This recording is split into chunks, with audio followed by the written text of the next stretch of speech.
Good morning, Swords Creek. I'm Brianna. And I'm Stella. Today is Thursday, November 3rd, and you are watching ITC News. Happy birthday to Autumn Spawn and Carly Resco. Have a great day, guys. Please rise for the pledge. I pledge allegiance to the flag of the United States of America and to the republic for which it stands, one nation, under God, indivisible, with liberty and justice for all. Eco Club is having a meeting next Monday in room 309. Everyone is welcome and no application is required. Science Olympiad will be meeting in room 308 after school on Thursday, November 10th. For more information, join Google Classroom, code ER77WIK. Playoff hoodies are for sale for $40 in the athletic office. Today I went around the school to see how generous people really are. Who am I here with? Cameron Bradford. All right, so you can take this piece of candy or you can double it and give it to the next person. I'll double it. All right. Double it and give it to the next person. All right. Double it and give it to the next person. I want to double it. Who am I here with? Jaden Funches. All right, I got 16 pieces of candy here. You can either take it or you can give it to the next person and double it. Okay, I'm gonna take it because I'm kind of hungry right now. All right, here you go. Oh. All right, who am I here with? Oh, okay, dude. All right, so you can take this piece of candy or you can double it and give it to the next person. Oh, double it. Double it and give it to the next person. That's a lot of candy. I guess double it, but I don't want to. I really want to eat it, but double it, I guess. Give it to the next person. All right. Double it and give it to the next person. Okay, I'll double it. Who am I here with? Josiah Buford. All right, so you can take these 64 pieces of candy. Give me the candy. Give me the candy.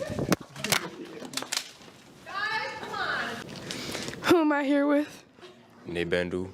All right, I got this one piece of candy. You can take it or you can double it and give it to the next person. Double it. All right. I'll double it and give it to someone else. All right. All right, who am I here with? Melody Cook.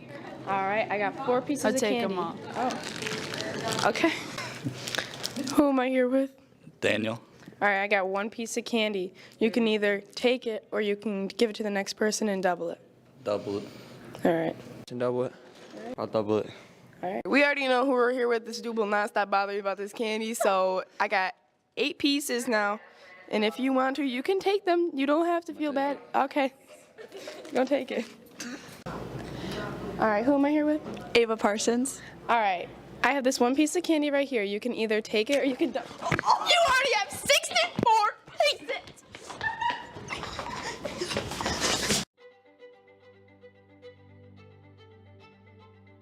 Hi, I'm Mrs. Yancer, and I teach English 10 and 11 here at Swartz Creek High School.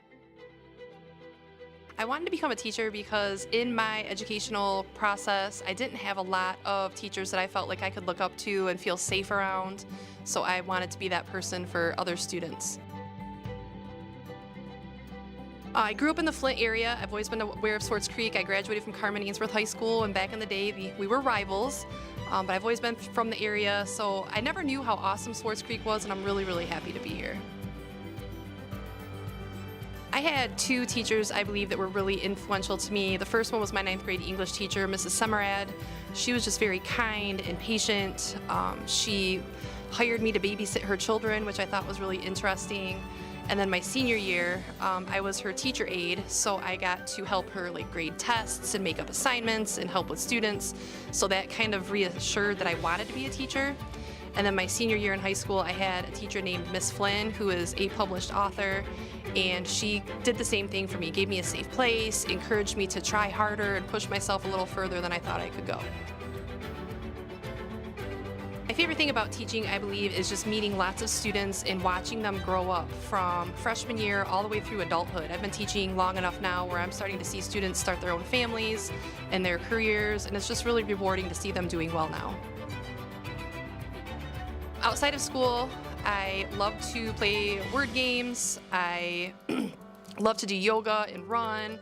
My son plays travel hockey. He's 8, so we do a lot of traveling all over the local area and go to lots of hockey games. I started off at McDonald's, as a lot of us do. Then I worked at a bakery for many years, a little bit through college.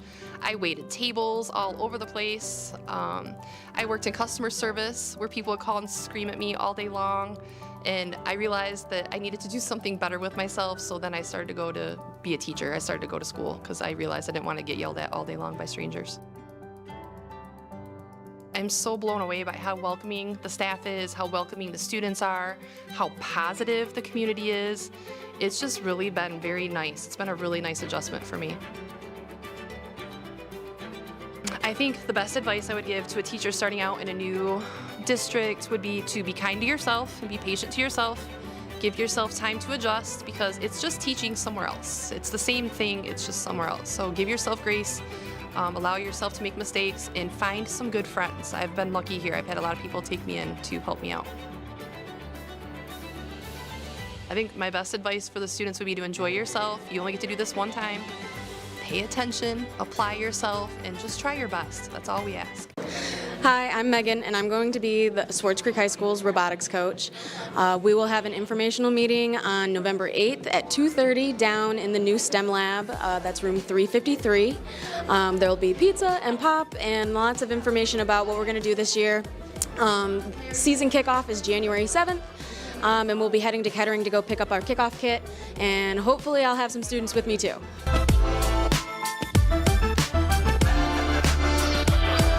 Inflation. What exactly is inflation? Inflation is the rate of increase in prices over a given period of time. There are three main causes of inflation: demand pull, cost push, and inflation expectations. Demand pull is when growing demand for goods or services meet insignificant supply, which drives prices higher. Cost push occurs when overall prices increase due to the increase in the cost of wages and raw material. Higher cost of prices can decrease the aggregate supply in the economy. Inflation expectations are simply the rate at which people, consumers, businesses, and investors expect prices to rise in the future. But why should we care about inflation? Inflation tends to devalue a currency, since inflation can be equated with a decrease in money's buying power. So in simple terms, your dollar isn't exactly worth a dollar anymore. Well, you might be thinking, this doesn't affect me. But yes, it does. Look at gas prices right now. But at the end of the day, who is in charge of determining inflation? The Federal Open Market Committee, also known as the FOMC. So the president isn't at fault, it's FOMC. In conclusion, inflation affects everyone, whether you want to believe it or not. It affects your daily living and your way of life. Gabby introduces us with explaining how her classes have gone compared to middle school. I like it way better. The kids are a little more mature. I say that with a grain of salt because some aren't. Overall, though, I like all 4 grades and being around all the kids and all the different grades and stuff like that. So, teaching and coaching go hand in hand, presenting roles both related to school. But while in the classroom, teachers are often more reserved. I try to relay the same type of like life lessons in both. So I guess that would probably be the biggest similarity. Differences, I'm pretty laid back in both too, but I would say there's more opportunity to yell in sports, and I don't yell in my classroom. I guess that's the biggest difference. Having to coach multiple varsity sports can make a work environment slightly hectic. Is coaching varsity golf and varsity softball difficult? Varsity golf is a very short season compared to softball. It's only like 2 months at the most, and it's in the fall, which is nice to have that break in between before varsity softball. Softball is a bigger program, so I'm with those kids we start winter workouts to December, and then I'm with them till pretty much end of July. So I'm with them for a very long period of time.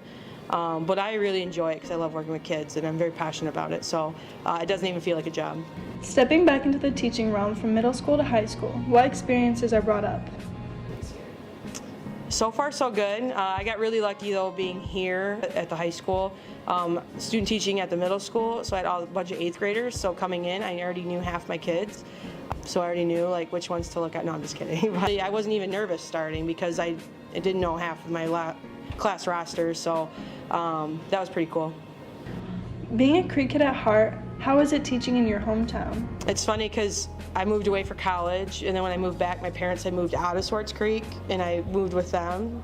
So I was in a whole different city and I didn't really feel like home, like even though home is where your heart is or whatever, but being there though, it just didn't feel like home. So when I bought a house, I came back to Swartz Creek, and then when I wanted to start teaching, it was no-brainer that I wanted to be here, and I'm just got very lucky that it worked out, but I love it. Taking on an extra role, coaching basketball last year mid-season. Will it be continued? Yes, thankfully we found a varsity coach, so I don't have to do both. That I didn't enjoy it because I actually really ended up loving it, but I will be coaching JV team this year, so I'm excited for that. What are some hopes for the upcoming season? Just trying to get kids to play. When I played basketball here, we had 3 full teams and had to make cuts, and now it's like we're struggling just to fill teams. So my goal is just to fill 2 teams and get kids to play sports, girls especially, and because the boys never seem to have a problem, but get girls to come out and play and just have fun. Softball, same thing. I mean, I try not to put expectations on it because then if you don't reach it, it's always tough too. But obviously we want to win, and we want to win league and win districts and move on in the state tournament. Just getting better each day is probably always my biggest goal. Hi, I'm Mrs. Damon. I'm the Student Council Advisor, and we are hosting our first blood drive of the year on Friday, November 4th in the PAC lobby. We're looking for any volunteers to donate blood that are 16 and over, but you can sign up anytime during lunch starting on Tuesday and going through Thursday evening. The link is also posted on all of our social medias. You go and you just sign up for the time slot that you want, and then we will have student runners that will come and pick you up from your class on Friday and take you to the blood drive, and then they will return you to your classroom as well. Here's some tips if you're going to donate. You need to make sure that you eat a good breakfast, make sure that you eat lots of greens and stuff the night before, make sure that you have lots of protein and iron, make sure that you have a good night's sleep. The blood drive workers, they also have snacks if you need them, and Gatorade and water. I hope that all of you guys come out and donate blood. It's a great cause. We look to try to get 60 units, which means 60 volunteers to donate blood in one blood drive. So we need all the help that we can get. Tell your friends, and I'll see you guys Friday. Hi, my name is Melody Kipp. Did you know that that's All Creek? Well, I did.